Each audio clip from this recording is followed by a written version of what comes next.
Yodun Adeniyi, who is a professor, Department of Mass Communication, Bayes University here in Abuja. He's right here with us. Thank you very much, Prof, for joining us. Thank you very much. We also have here with us a journalist and the manager news, independent television here in Abuja.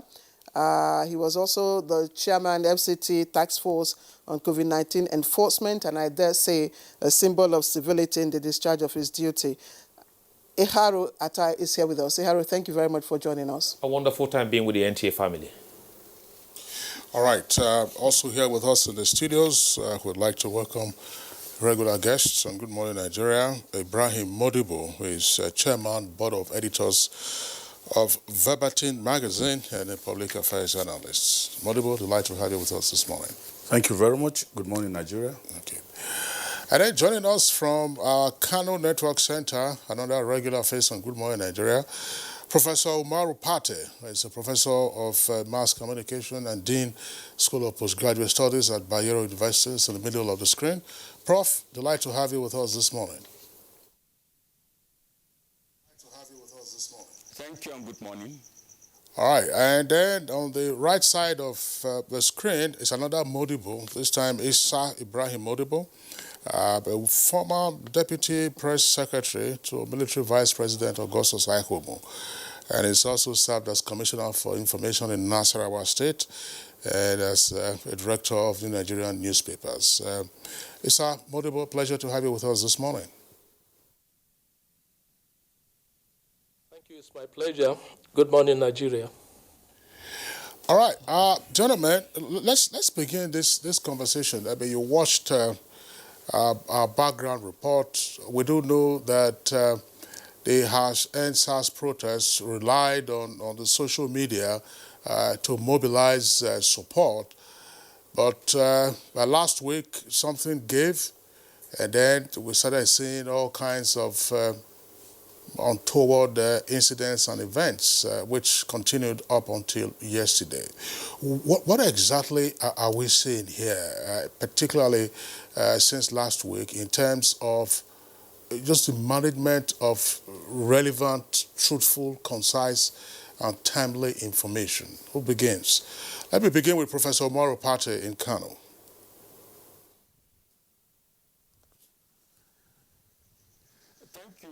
Very much. I have watched the clips from the various NTA stations, and indeed, everyone will be sat watching these events.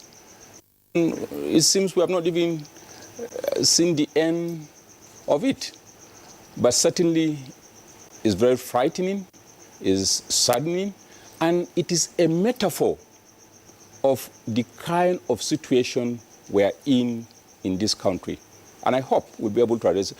In what has just happened, I could see three forms of fake news displayed. One, you know, what we call disinformation. We have misinformation and we have malinformation. And these are all different brands of fake news occasioned by the digital media, online media, and social media. Now, what do I mean by misinformation? Misinformation is information created sometimes based on ignorance and distributed without any mischief or harm intended. Malinformation, or formal information, disinformation, is information deliberately created, mostly based on falsity, deliberately aimed at causing mischief, confusion, unrest, or distributing hatred among the population. Now, the last category, which is malinformation, this is information based on reality, but deliberately manipulated and distributed in order to cause consequences that are harmful to those who may be individuals or groups or even organizations or countries. If you take what has just happened, in the case of opening up or maybe looting of some of these warehouses, these are realities, that warehouses are stocked and people are hungry. So breaking them perhaps could be based on malinformation that has been received and exchanged. But you also have cases where lies, pure lies, are manufactured, packaged, and carefully distributed in order to cause confusion, in order to cause conflict, in order to harm some people, and further entrench hatred and dangerous thinking and poisonous psychology among the population. Then the third category, which is misinformation. Some people receive information that are deliberately crafted to cause confusion, sent into their handsets. Now, they innocently redistribute these kinds of fake information to others. Not that they, because based on any negative intention, but for them, they are just excited. They have received pictures of people looting. They have received pictures of bloody situation. Now, they feel happy redistributing. So when you look at all of this, they are prevalent in what we have just witnessed, and this is the era of digital communication. This is the era of online media. This is the era of social media, characterized by all sorts of thinking elements and machinations. It is now left for us to think on how we can deliberately see how we can handle the situation and also think of ways of combating them. But definitely it is a metaphor on the situation in our nation. Thank you, Professor Omar Patti. Let me also come back, since we're talking about this very important matter. I want to bring Dr. Biodun Adini, who is also professor of mass in the Department of Mass Communications. Let's look at the power of the word on the human mind. And within the context of the protest, how is it possible for fake news, or how can fake news stoke such wanton destruction, and looting? Well, I think proceeding from what Professor Patti said, it's important to understand that the question of fake news, that term has just come upon us. But there's a fundamental problem with it, and that's why oftentimes I refer to it as an oxymoron. Because fake, is something that is definitely negative.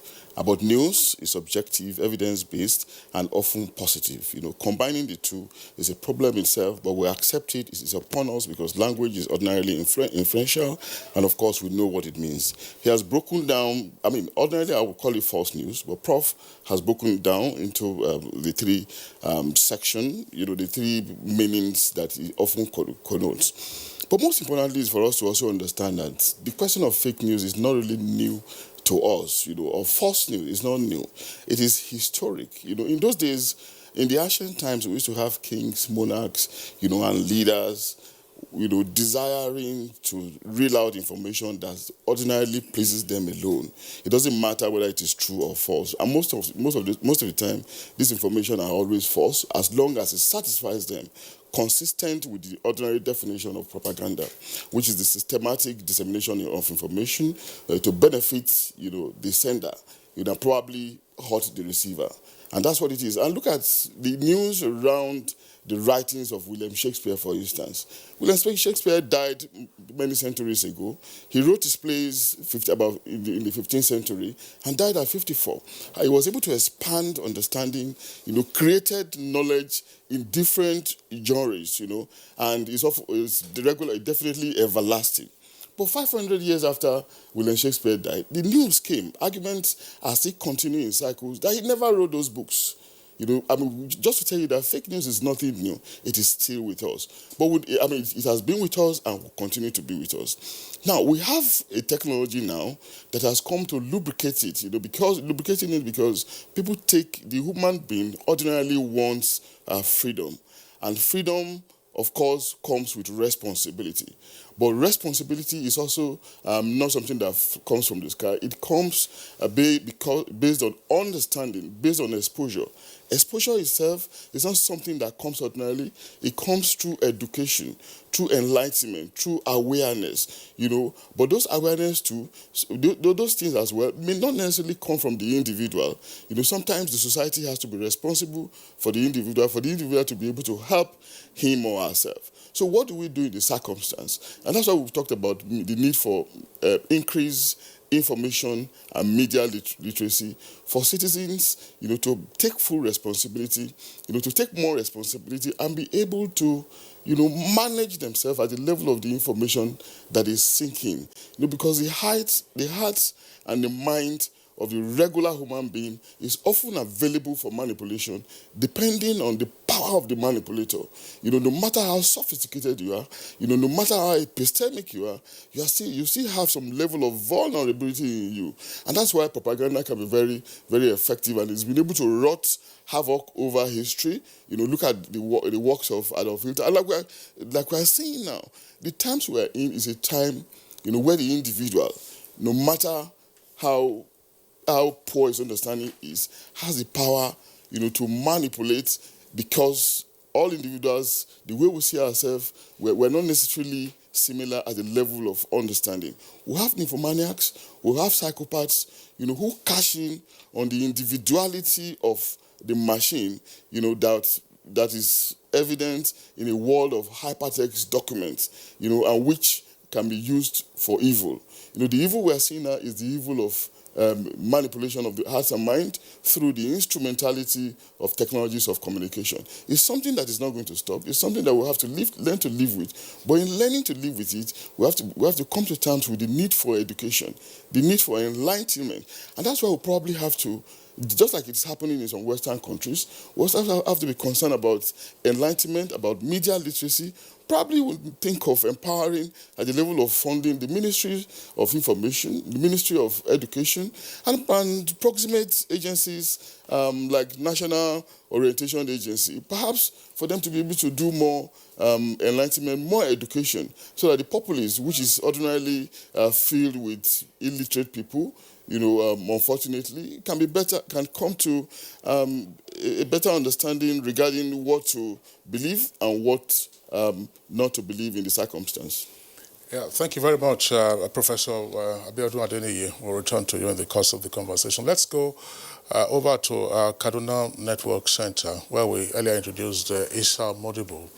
Malam, Issa Modibo, I mean, we can have a conversation around the chain of causation, is what caused what then transpired. But we're looking at, for instance, what happened after the 20th of October following the incident at the Admiralty Circle Toll Plaza in Lagos. Some persons have indicated that after the night of October the 20th, everything just spiraled out of control. And they have fingered the manipulation of information, fake news, as Professor Adeniyi says, with regard to manipulation of facts, manipulation of words and of images, still and video. What are your thoughts on this? I mean, looking at the horrendous effects that we're still grappling with. First, let me empathize with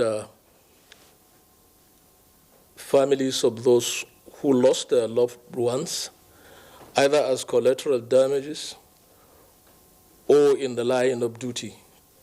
As a parent, I feel saddened equally, and at the same time, every life matters. It is our prayer and wish and hope that this eruption will eventually come to an end soonest. The two gentlemen, the two professors, have adequately given the nature and character of fake news in the most succinct manner. Fake news had always been with us, and like the professor said, it will continue to be with us. But the danger is the fact that fake news as a tool is the most dissipating aspect that can easily bring down a nation. It has done that in the past, even before the advent of the social media. Any good student of history can easily understand what happened in Yugoslavia. Yugoslavia virtually dissolved as a result of fake news which was carried verbally. Near home here, Sierra Leone almost got dissolved Liberia almost got dissolved. Rwanda almost got dissolved by a fake news which was broadcast over the radio. That said and done, the fundamental aspect of democracy is rational thinking. You can disagree, you can agree. When the NSAS started, it was a potent tool for carrying whatever grievances the protesters had.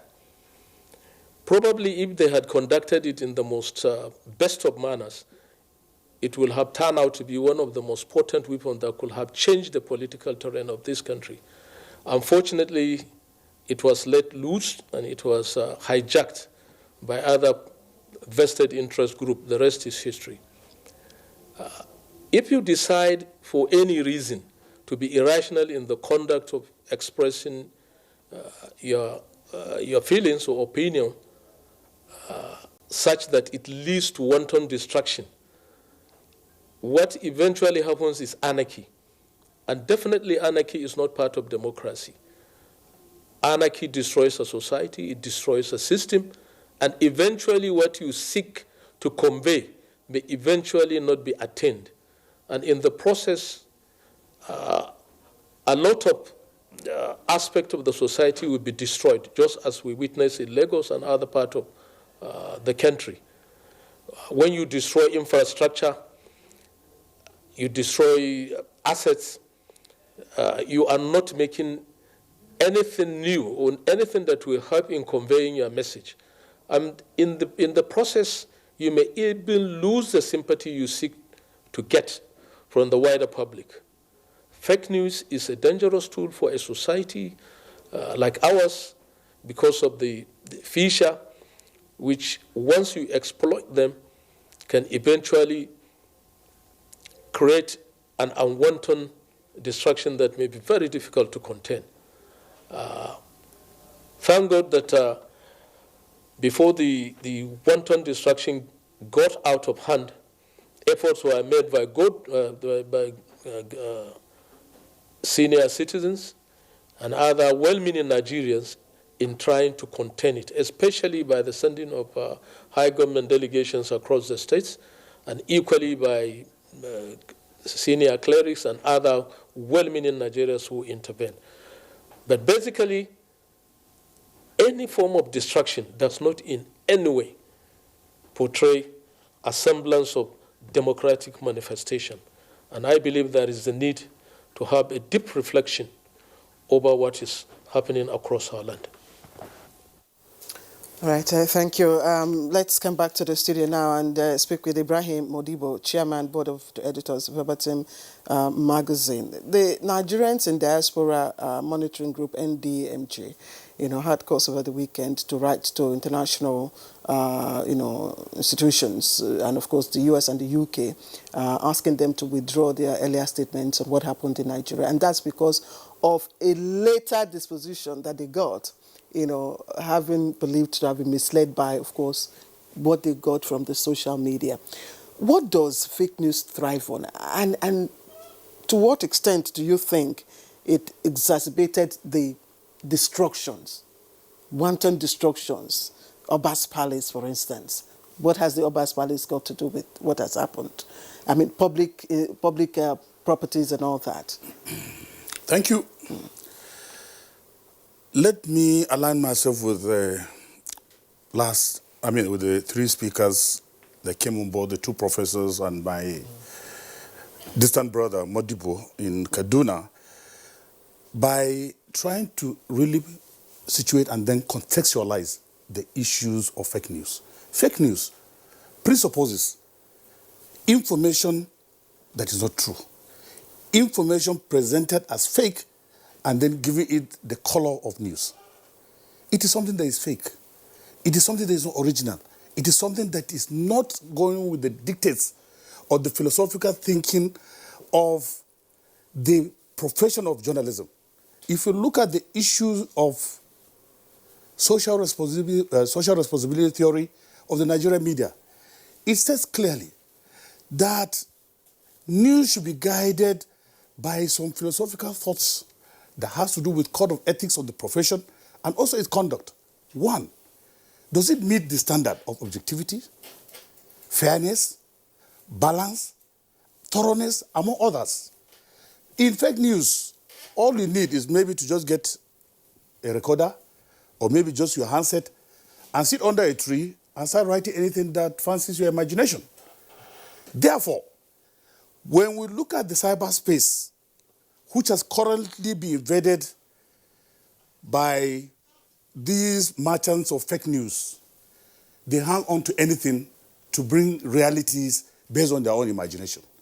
Some of them will go as far as to Rwanda, to Sudan, because we're all blacks, and bring pictures and tailor them to the Nigerian situation to present as if it is a true picture of reflecting the society, which is suicidal. The government must do everything within the ambit of its powers to make sure that the issues of fake news is really monitored closely. Because I strongly believe fake news, it has a phenomenal capacity to bring even the Third World War. Because with fake news, you just wake up and see something and then the next moment, everywhere is burning. Look at the last 1 week or 2 weeks of this protest. Protest is a genuine tool of any liberal democracy in trying to press home some of the demands that you feel from the government that should go to the governed. And therefore, as a genuine tool of aggregating public opinion towards a particular issue, it is right and safe, as Mr. President has stated. He even commended the protesters, the initial, philosophical thinking of the protesters, which was in peaceful and convivial atmosphere. But at what point did fake news now take over? Good. You see, the issue of this fake news and all these problems that we had, especially going into brigandage, looting, anarchy, of which already Nigeria, but as it is today, we're instead of anarchy. Because any society that leaves its citizens to loot not only the government property, but also the private citizens is resulted to anarchy. And therefore, I strongly believe as a government, no responsible government the world over will stand and fold its arms and stand arms akimbo to allow anarchy into the land. No responsible government will sit down and allow all these things to move, because it is a recipe for chaos, a recipe for confusion, a recipe for total disaster to a country. It has a phenomenal capacity to divide this country. We must look at the issue of fake news, bearing in mind that when this started, it started on a peaceful note, but looking at Nigeria's situation, right from day one, I had the premonition that this thing is going to result into a kind of anarchy and chaos for very obvious reasons. Most of the protests have always been hijacked by hoodlums in this country. When anything starts peacefully, at the end of the day, because of maybe hunger, because of the issue of unemployment opportunities, because as it is presently, we have students that have not gone to school because of these ASU riots, which are occupying the cyber... ASU strike, thank you very much, which has been motivated by the cyberspace. And in this era of technology and globalization, you find out that Nigeria ranks among the highest countries in the world whose youth have been spending the greatest time of themselves on this cyberspace. If we agree with the statistics shown out by global monitors that Nigeria ranks among the highest, then we are in danger. In danger in the sense that some of our youths, especially, and I do mind as well, it's a devil's workshop. Some of these youths have not gone back to school. If they had gone back to school, if ASU had negotiated with the present government and this university might have been opened, they might have been going to school and then the professor will be giving them assignments and it will occupy the space. But as it is today, most of these issues that you've seen on this cyberspace and also most of these protests are by our intelligent students and also graduates. I strongly believe that there's a need for government to look critically at the issue of employment opportunities, allowing the universities to open, and also, if possible, give social security. I strongly believe that if our university graduates who are in hundreds and thousands as it is today, if they are given social security, let's say after NYC, if you don't have a job, maybe take 20,000 or so. We have the capacity. We have the wherewithal. If our natural resources will be used,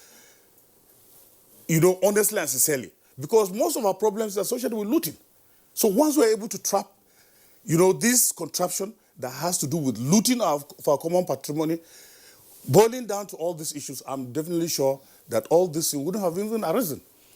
All right, Ibrahim Modibo, thank you very much. Let's bring in now Atta Ikaro. Atta Ikaro, I earlier prefaced my question to Isa Ibrahim Modibo in Kaduna that we can have a conversation around the chain of causation. But some persons have argued that if the security forces had not arrived at the Admiralty Toll Plaza on the night of October the 20th, perhaps there might have been no mayhem. But what is also obvious now is that after the night of 20th October, there were all kinds of reports, and verification of those reports remains a core issue in this conversation that we are having.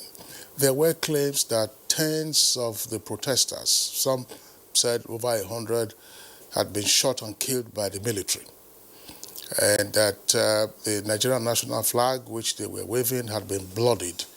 There were images that were circulated to that effect. Some persons' names were also given as being victims. I recall seeing one of those videos, an actress, a Nollywood actress, who had, on the morning of the 21st of October, gone out for her exercise. By the time she returned, she said she had seen over 300 missed calls.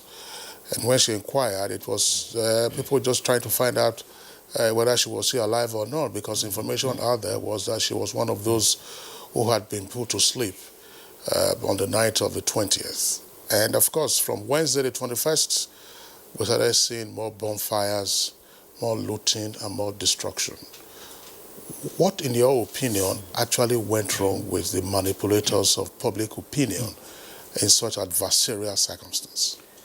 Yes, thank you very much. From my own perspective, as a former student union activist who, throughout my days in school, was involved in student unionism and activism, from the onset of the NSAS protest, there was a fake news from the foundation of the gathering that said that government want to buy off the entire leaders should any emerge, and persons gather among themselves, score themselves very low, and agree that nobody should lead them, that they are all likely to be corrupted, and they should go ahead without being a leader. And I told some of them that I know very well that, look, staging a protest without a leader is like just trying to start a bulldozer in a declivity heading towards a market, and it will end in catastrophe. They never believe me, but all of those are confined to history today. Like PLO Lumumba said, let me put it in perspective here, that the battle we all go through is the battle of the mind. And once the mind is conquered, then we are finished. I came out from a very turbulent weekend, the weekend before today. And we all followed through, the NTA family, we all followed through that. And it was really very tough. The issue of lies, the issue of deception, like what Prof raised there, just plain lie, not even fake news, just plain lies. You just come out, you tell lies, and everyone is following that part of that lie. I'll come back to your question, but let's get it from what happened at the weekend. At the weekend, we were told on Friday that a particular religious sects are going to worship. And when they finish, they will attack people. The other one said, look, when they are worshiping the other sect, we attack them. And these peddlers of lies, not even fake news now, peddlers of lies ensure that they spread it around the FCT and its environs. And everyone was calling me throughout Friday that there will be attack, there will be this, there will be that. And I just told someone, it's not true. And when I tell people it's not true, they told me, please forget about it. The minds are all ready to receive lies. And that was why throughout the last Friday, we had turbulence around, and after 2:33, everything disappeared and fizzled out. The other one that happened in the evening in areas like Ado and Masaka, where we saw people running, and I went to inquire, I think some hunters or vigilante also, one of their members got married and they had to fire 1 or 2 gunpowder, and people said killing is going on there. And the whole of Maraba, the whole of Yanyan, the whole of Masaka and Ado, everyone just kept running. I said, what is wrong there? I put a call through and I said, look, that is just a blatant lie. On Saturday evening, I thought, okay, I could rest. That was the day before yesterday, I could rest. And I just saw people calling me that the National Economical Center is on fire. I said, why? What happened? The first thing I screamed that it is a lie. Not because it might not happen, but because I know the implication on our nation. And I kept calling person. I told somebody in Area 11, close to NTA, please peep from your window. Is there any flame? And the person peeped, there was no flame. And I called back, they said, look, no, it's on a live television station. And I checked, I found out it was true on a live television station, but it wasn't true at all. I called the fire service director for the FCT, Julius Opetesin. He said nothing like that. They climbed their tower to check, no smoke. He sent his men down, no smoke, but people believe that it was burning. These are all blatant lies that people believed, they carry, they go out, they act. Yes, the issue of the Lekki toll gate incident, I have said it before, when people come out without leaders, whatever you see will just be total disaster. The man with the loudest voice will lead the pack, and he leads the pack to anywhere. Let's go and burn whatever. But the fundamental fact is the desire for every one of us to be committed to the faith and what we profess. I've told my Muslim people, sorry, as a mass comm student, I learned to go through the Quran and the Bible very much and teach people from that Allah subhanahu wa ta'ala was clear in the Quran that we shouldn't love lies, we shouldn't tell lies, we shouldn't take delight in lying. In the Bible, it was clear in the Apocalypse, in Revelation 22 verse 15, that outside are warmongers, sorcerers, those who love it and make it a lie. So I think in all of this, when you look at it together in a whole here, calling it fake news is glorifying what is completely out of it. But I know for sure that they are looking at the very, very delicate things that touches us very badly, religion, ethnicity, and whatever, and they play on those things and they get people stimulated to go out and do what is wrong. Most time we talk about, and we in the profession must change the narrative here. When we talk about palliative, most of the stores they are reading are not COVID palliative. We must get that clear. What happened in the FCT on Sunday was not COVID palliative. People went into NEMA warehouse where goods were kept in the case of disaster, fire disaster, flood disaster, to actually help people. And they call it palliative. These are not palliative. People are trying to go into a new industrial area where people are working day and night in their industries and their warehouse to keep their goods, and you call it palliative. These are not palliative. Most of the palliatives, particularly in the FCT, have been distributed. Some of the things you have are for intervention. And the agric store that they went into, I told somebody, don't eat that food, though, because some of those foods are already chemicalized for planting next season. So don't carry them and think you are going to eat. It's wrong. We must start to raise our voices. Those of us who are custodians of truth, who are keepers of truth, who know the truth, we must learn to speak up. When you are speaking up, they will be shouting you down. They will be telling you must keep quiet. But at all times, you must learn to speak up. Like what it is about the Lekki toll gate incident, I told somebody in government that you must tell us the truth. The governor is saying something, some activists are saying something. We must come to a point where we must sit down to find out what really transpired at that particular point and keep people adequately informed here. But from my own perspective, and I'll say it very clearly here, those peddlers of fake news are working on the mindset of Nigerians, and they are just moving us the way they want to move us. Tomorrow, they will throw something that is very wrong here, that even this NTA you are watching is even on fire. And people even in NTA, some may believe. No, we take that out. I agree with you. Yes, we took that out. We take that out. But your points have been noted. Let me return to Professor Patti in our Kanu Network Center. You've listened to Iharu, and indeed, like I said earlier on, some people are beginning to make apologies for their stance. Of course, with the protest and, of course, what has happened on the grounds of emerging stronger evidence. For instance, there were, stories on the social media, video clips, audios and all that. One particular one I remembered was the one that had to do with the special advisor to the president, that's Mr. Femi Adesina's remarks, which was taken out of context. And his phones, people were calling him and all that. Later, we discovered that what he said was right, but it was taken out of context. There was also another video clip where Catholic bishops were seen, to have supported the protest, which was also another fake video. So it will appear that fake video is assuming very dangerous dimensions with the fake audio, fake clips, Photoshop, and all that. What are we exactly, where are we heading to with all of this?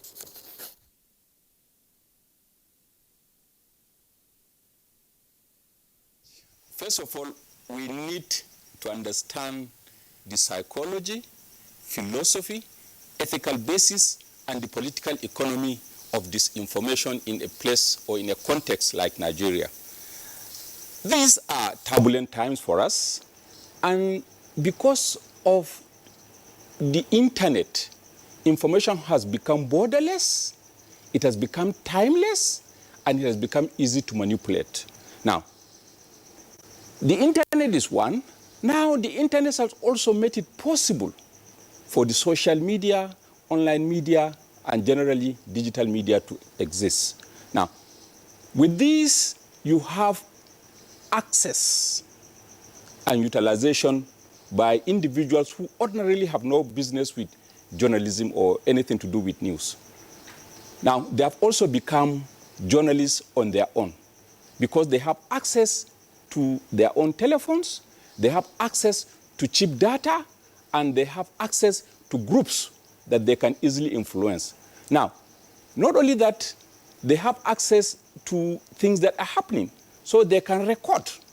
And based on their own thinking, based on their own intentions, either to mischief or to cause whatever harm they intend or to destroy some people, they manufacture what you could describe as offensive speeches, dangerous speeches, or hatred speeches aimed at whatever reason they may have on their minds. Now, editing has also become easy. Unlike in those days when we used to edit on NTA, you need all sorts of machines to edit. Now, with your handset, you can do what we call photoshopping. With your computer, you can combine, manufacture, and do whatever you want to come up with a package information that fulfills your own intention. Now, with this again, you have easy data. You are a member of several groups. By the time you send it to 2, 3, 4 groups, the information now is circulated all over. It becomes viral because the internet is there. And the internet is not something that you can easily control. Like I've told you, it is borderless, it is timeless, and it is not easy for those who may wish to control. So because of all of these situations, combined with a situation like Nigeria's ethno-religious tension that we are experiencing, issues of poor governance here and there, distrust of our elites by the generality of Nigerians, and the worst of all, absence of opportunities, increasing and debilitating poverty among the general population, especially the young. By the time you have all of this, and you see also the graphic display of wealth by a very few people, what do you expect? There will be anger. And how do they express this anger? They go to the social media. And if you go to the conventional media, because of commercialization, it becomes difficult for them to allow everyone to come and express himself.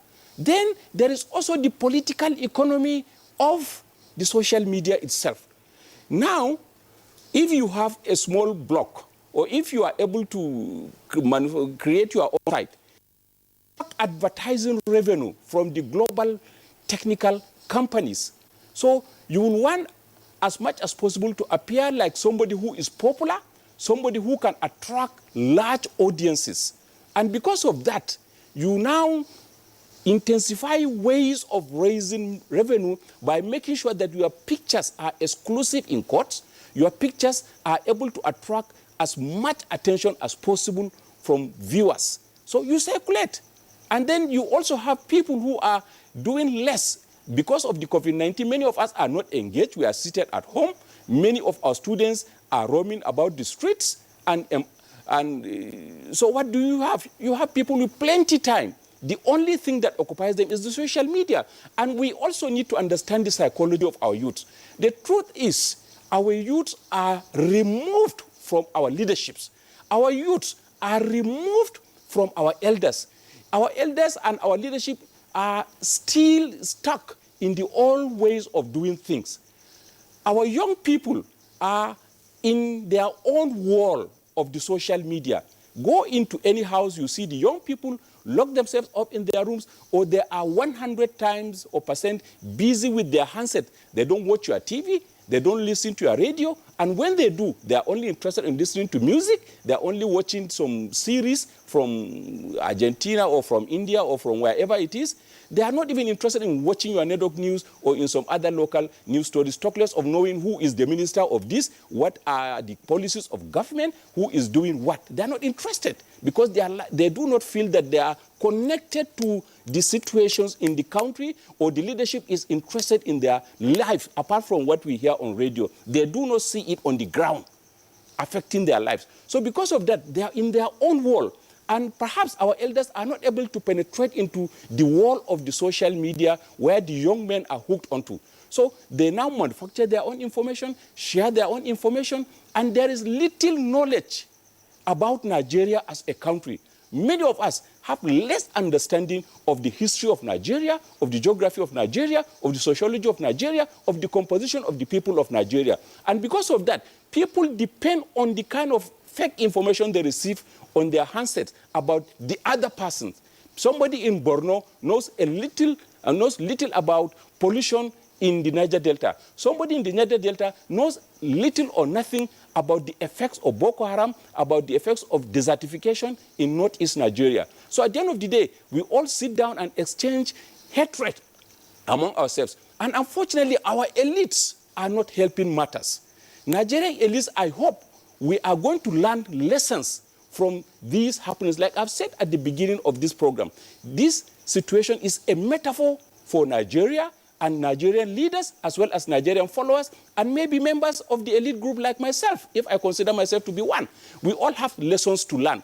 That look, we need to engage in strategic thinking and implementation of actions. It is not just mere talk from government. It is not just having media organizations that are poorly equipped and cannot respond to situations like we are experiencing now. Because of the absence or because of the gap in the content, performance, and operations of many of our media organizations, you have alternatives in the social media. And again, if you look at even the way the restrictions of governments, particularly at the state levels, are placed on the state media organizations, where governors and governments appropriate the media space.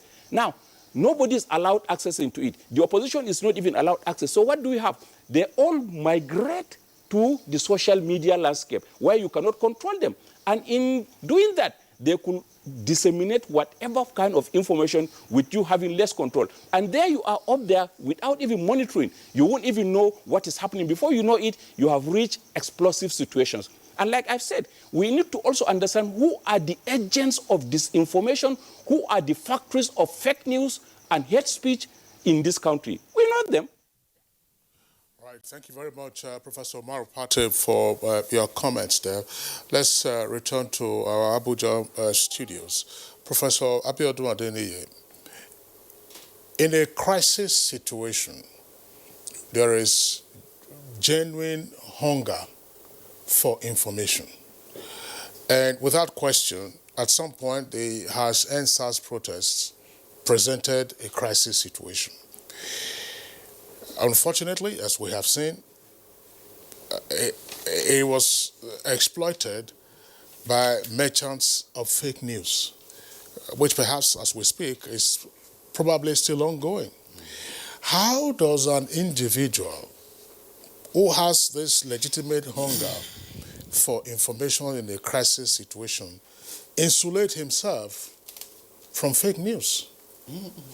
Okay, thanks. I will respond to the question in specific and in general term. There's this ordinary trite understanding that in a time of crisis, falsehood begin to thrive. People take advantage of crisis to disseminate falsehood, to exhibit the perversions, that is within. And I said earlier that these perversions, yes, are supposed to be self-moderated, but there's a weakness in the ability of the human being to moderate itself. It's often a function of enlightenment, function of exposure, and those exposure comes through regular, or impromptu educational processes, structural education, or some levels of enlightenment. So the individual's ability, to discern comes in that circumstance, to be able to separate the wheat from the chaff. But having said that, we also need to know that we are dealing at this time with some kind of mob. We have the offline mob, and the online mob. But that's not to say that even the social media that we're critical about does not have its positives. It has so much positives, it creates so many options, expand our level of understanding, it makes individual much more epistemic, much more knowledgeable at a faster real-time pace. But the fact that the downsides are somewhat obliterating the good side is what has become the problem. So we're dealing with a mob action in the online space and the offline space. But in this situation, we have a mob mobilized online, now activating or practicalizing their learnings offline. And of course, you know what the mob can actually do. From the time of the Roman Empire, the mob are largely fickle-minded. They are largely unthinking. Yes, the Roman mob was moved by oratory, but the Nigerian mob that we are talking about are now being moved by hunger that led to anger because of years of disappointment with government, as the case could be. But how do we deal with the situation? There's no situation that is beyond dealing with. There's no situation that does not have a solution. But perhaps we need to be also conscious of our responsibility that the news that they are disseminating can also be counteracted in different ways. Is our messaging right? Are we just leaving them to ride roughshod on our imaginations? Cognizance of the fact that, they have this tendency, they enjoy themselves in this process. Is our own messaging right? Are we meeting them? The weapons of government, the weapons of authority are ordinarily supposed to be much more powerful than the weapons of these individuals. But are we matching them or trying to suppress them so that we can prevent continuously, both in the spaces of offline and online space, what political scientists call mobocracy or ochlocracy? That's the rule of the mob. A situation where the mob take over governance and want to present a picture, of illegitimacy on the part of the government that is ordinarily elected into power. So government does not have to rest on its oars as well. Match them at the level of messaging. Match them, either in a quantity and quantity. Yes, I saw some flashes of this. In the face of those fake news, I saw flashes of imaginative, creative thinking coming from the other side.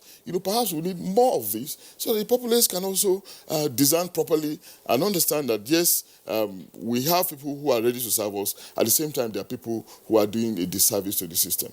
Let me also take you, talking about how we can deconstruct, fake news from what is factual. Yeah.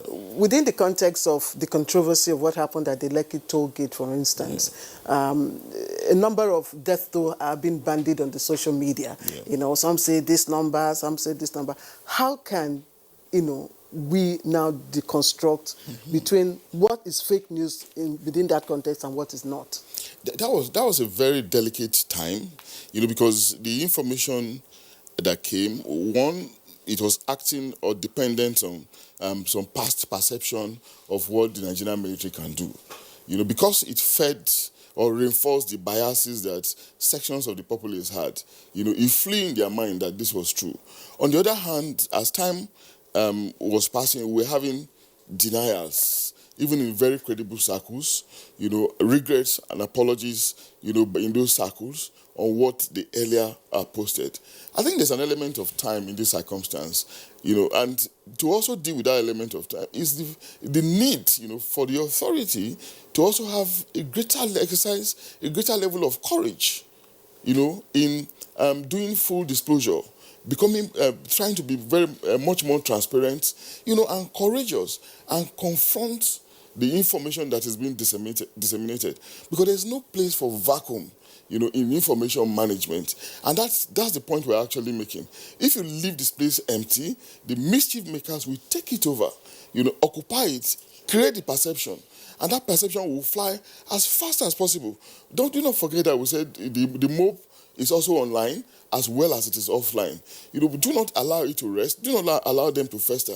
Join them at the level of conversation. And earlier on, you asked the question about words. Words can be very, very powerful, but there's nobody that has a monopoly, of the use of words, And I expect government to also have, because government machine is ordinarily very, very powerful, whether personnel or physical.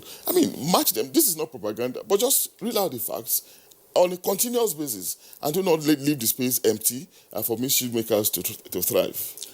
All right, Professor Abiodun and the other gentlemen, you're watching Good Morning Nigeria. We're taking a short break now. When we return, we'll continue with the conversation.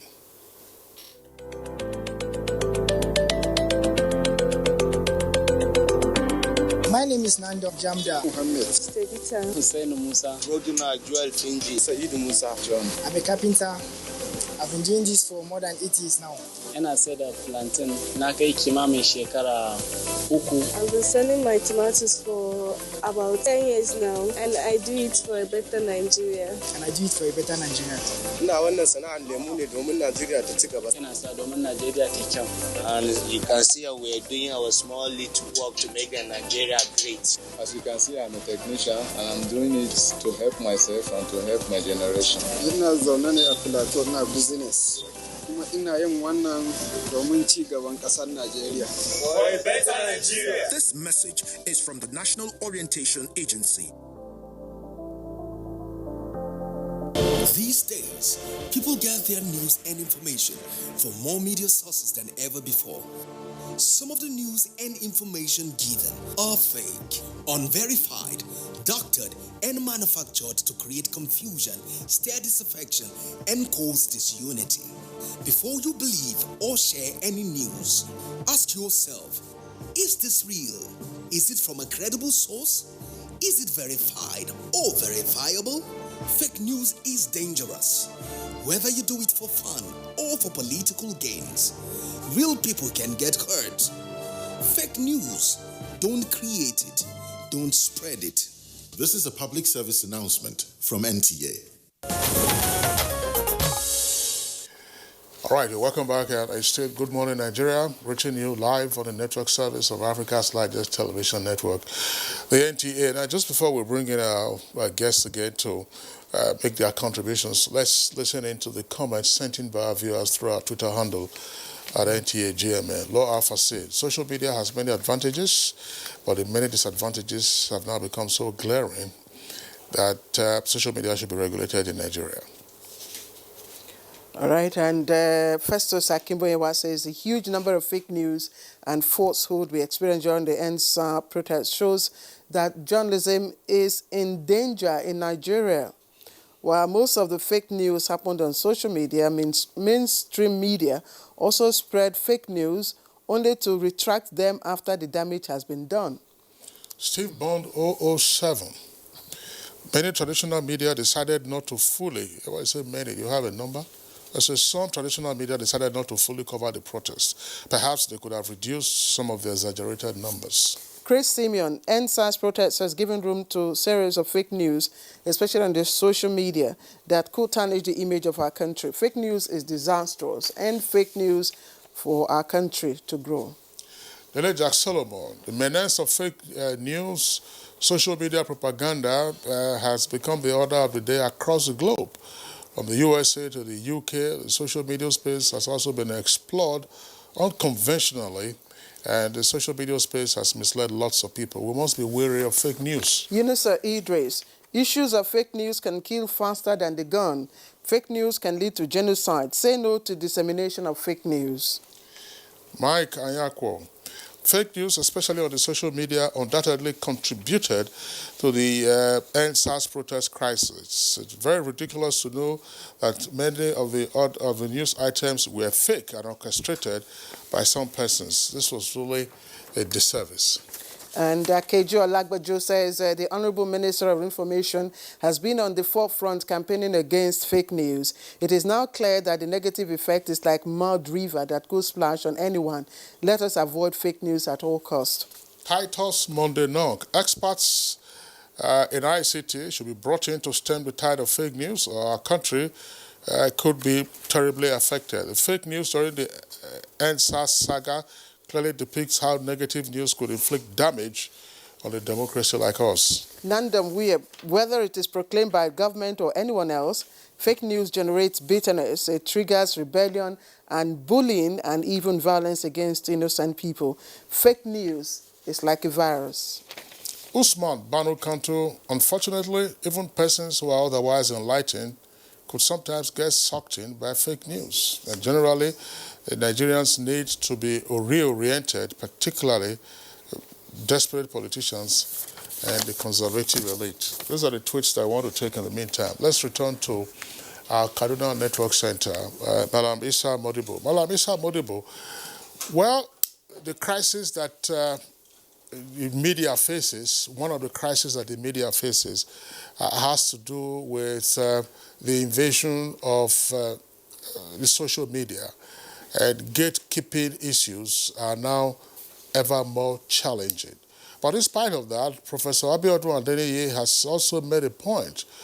Say, in a crisis situation, there ought to be a ramped-up institutional response, not necessarily to match the torrent of fake news, but giving out positive information that counteracts whatever deluge of bad news is out there. Are we sufficiently equipped to also ride, to say it from the institutional perspective, to also ride on the information superhighway in a crisis or conflict situation so that your information is out there contemporaneous with whatever the machinations of the peddlers of fake news just might be? Good. I just want to align myself with both Professor Pete and Professor Bayadun regarding the desirability of proactive measures that will certainly checkmate the nature of fake news. I agree entirely with Pete that there is a detachment between the youth and the leadership at every tier you can think of. At the same time, there is a detachment between the youth and the elders like us. And there is equally a detachment generally within the society. In other words, you are trying to head towards anomie. I pray it doesn't happen. That said and done, there is no problem that cannot be solved. I give you a simple example. Fake news didn't start recently. Fake news started way back in the 80s, maybe during Reagan period, when you had the Cold War at its intense moment. But how did America overcome it?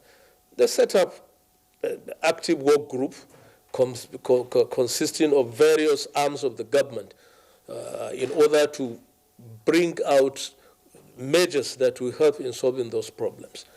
But in the case of Nigeria, all that is required is so simple. I give you an example. You have a large number of the youth who are not engaged. I expect a situation where the Ministry of Youth and Sports will create camp for youth across Nigeria, maybe for about 2 weeks, for 3 weeks, sitting with them, chatting with them, discussing with them, understanding their problem, appreciating their problem, and at least ensuring and giving them hope and confidence so that they will be fully engaged. I expect a situation where the Ministry of Information will ensure there is adequate funding within the National Orientation Agency so that at least there could be not only to respond, no, not only responses, but at the same time engaging the minds of the youth and at the same time educating them on the nature and character of the Nigerian nation, either in terms of geography, in terms of politics, etc. I equally expect the political parties to be creative. In the past, I know in those days you used to have the youth wing of each of the political parties. Now the youth wing of the political parties are non-existent, even if they exist, are not functional. they don't engage the youth. So along there, you find that there is a gap which needed to be filled. I agree with you and tell you that there is institutional decay in terms of managing the public information. There is a gap, and this gap can only be created if we are proactive and we adopt strategic communication method that will sit and appreciate the problem at hand, and at the same time not only become reactive but proactive. Fake news is not done by people from the mass. If you have a smartphone, within the comfort of your rooms, you can sit and decide on whatever you want to convey. Take, for instance, with a boot. If you have a good boot, all you needed to do is to hold the boot with your hand, keep it on top of your head, and you can selfie yourself. And before you realize, you can easily say, oh, here is a policeman marching on the head of a protester. Nobody will deny that fact, because already you have created an image that can easily convey information, false or right. So there is the necessity for institutional reform, institutional reinvigoration of those agencies that are saddled with the responsibility of managing public information. And another thing is, we must at every given moment ensure that responses are apt and timely. Like the Lekki issue which was mentioned. All that was required was Ministry of Defense, or the Minister of Defense should have come to address the press and said, look, we are investigating this measure. I was made to understand later the military high command must have said they are investigating the matter. But the timing is absolutely important. Once an information comes out that is suspect or that does not tally with reality, all that is required is the necessary department or agency that is supposed to respond timely and adequately. There is no need for reactive measure, because by the time you embark on reactive measures, you must have lost the battle of minds and soul. Thank you. Let me come back to of course, Chairman, Board of Editors, verbatim. I'd like for you to also speak on this institutional vacuum created by these fake news peddlers. And also, those who retweet, they appear to be the most dangerous, because the index, tweet usually is, not a lot of people get to see it, but those who now retweet, there was an information on the, Twitter handle of a foreign media, for instance, credible foreign media source. And we're told that in less than 10 minutes, that tweet, had gone viral, more than 4,000, retweets. So how do we also begin to deal with such people? Thank you very much. For a very long time, Nigeria as a country has been buckled up by this ravenous and highly mobile cyberspace occupation by some of these our youths. Therefore, what are we going to do? There's a gap, yawning gap that has been created between the information managers as well as the youths. You see, my problem here is, I don't think this government is really living up to its billing in trying to manage information properly to conform with the current trend of events where the youths are on the horizon, they are on the moon. If we know that we have youths that are highly mobile, youths with great strategic thinking in terms of manipulation of the social media. I was in Singapore some years back. Singapore as a country does not have oil. It doesn't even have water to drink, nor does it have land.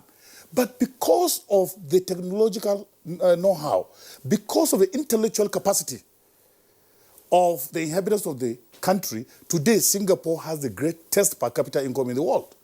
No crime, you hardly see policemen on the streets, no crime rate, nothing. Peaceful country, well endowed in terms of economic and social wherewithal. Why can't Nigeria be the same? But the issue here is there is a yawning gap in terms of information management. The silence of this government sometimes, when things are happening, the government will just relax and be silent and will not talk. Nobody will respond. And that is where the danger comes. Any issue that you bring forth, tweets, Facebook, Instagram, and what have you, they are all very fundamental issues when it comes to the current trend of events globally. We're in the reign of technology and globalization, and therefore the country has become a global village. The moment you tweet on something, the whole world will see it. And therefore, how do we manage this information? Managing information is very fundamental and is very critical to our existence as a country. But I don't think we're doing the best.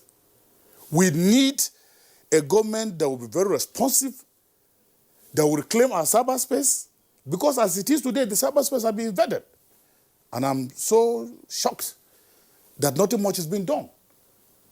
We must, as a matter of urgency, if we know that you have youths that have the potentialities of all this, why can't you mobilize them, aggregate them, and then make them functional users of this cyberspace? Instead of Yahoo boys that are creating billions and this thing on the space, cheating people, why can't we make them to productive ventures through the social media? Because there's a lot of opportunities. If we engage these people, they can bring Nigeria a lot of economy in terms of improving per capita income and what have you. And I also want to believe that as a government, I'm challenging especially our information managers. They should wake up from the current slumber. Because as it is today, the cyberspace, as I've said, has been occupied, and the need for them to fashion out new ways is just like trying to put old wines in old bottles. No, we should create an enabling environment to make sure that if there are gaps, let the gaps be plugged in. But the Minister of Information, you know, I remember throughout last year, the year before, was very, very vocal in the issue of fake news and how we can address, you know, matters arising from fake news. Yes. And he was, you know, people like you didn't give him a chance. No. It's not like that. You see, you cannot sit in the comfort of your office and just try to be a textbook analyst on issues of fake news. You have to move out. News or the media involves a lot of money. Like the NTA, you have a social responsibility to inform, educate, and entertain people, and you are doing your best. Set an agenda. You are doing the best. The National Orientation Agency, I can tell you, is just like a toothless bulldog that neither barks, nor does it bite. For obvious reasons, no funding. I challenge anybody to tell me the National Orientation Agency that we had during the Babangida era and what have you, is it functional now?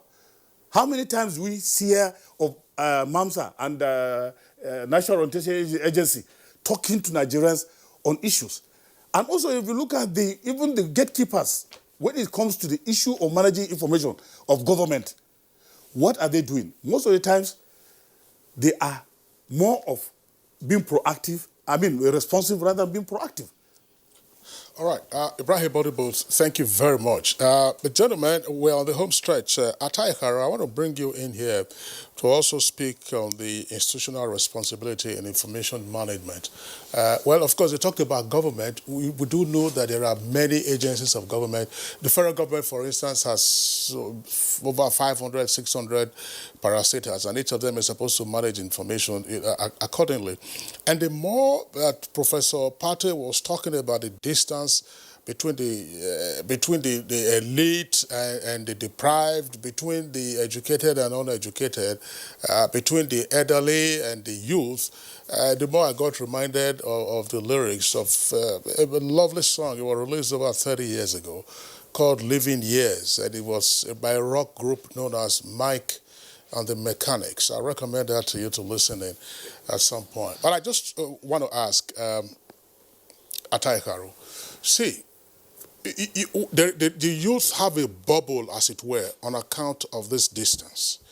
How do you then utilize effective institutional mechanisms in breaking into that bubble so that they can also get your message whether in a time of crisis or in a time of mobilization.